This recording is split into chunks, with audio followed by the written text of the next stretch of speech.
জাতীয় নাগরিক পার্টি প্রথম যে জায়গাটিতে কাজ করতে পেরেছে সেটি হচ্ছে তফসিলি, দলিত এবং হরিজন তাদের মধ্য থেকে রাজনৈতিক সচেতন করার উদ্যোগ হিসাবে মূল নেতৃত্বে তাদেরকে নিয়ে আসা।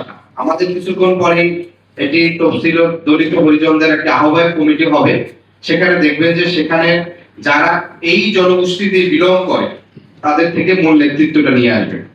দ্বিতীয় যে কাজটি, এই সংগঠনটি আশা করি অতি দ্রুত বাংলাদেশের যেসব জায়গায় তাদের এই অধিকার বঞ্চিত গুলো হয় সেই জায়গাগুলো নিয়ে কাজ করবে।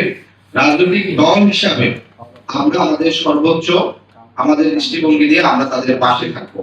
আশা করি আগামী যে একটি বাংলাদেশ বৈষম্যহীন গণতান্ত্রিক মানবিক মর্যাদার বাংলাদেশ প্রতিষ্ঠা করতে চায়, সেই মানবিক মর্যাদার বাংলাদেশে যেন শুধুমাত্র ব্যক্তির আর্থিক অবস্থানের কারণে, ব্যক্তির শিক্ষাগত অবস্থানের কারণে, ব্যক্তির ধর্মীয় অবস্থানের কারণে, জাতিগত অবস্থানের কারণে, ভৌগোলিক অবস্থানের কারণে যেন রাষ্ট্রীয় সেবা, রাষ্ট্রীয় অধিকার এবং মানবিক অধিকার থেকে যেন কেউ বঞ্চিত না হয়, সেটির জন্য জাতীয় নাগরিক পার্টির সামনে কাজ করে যাবে।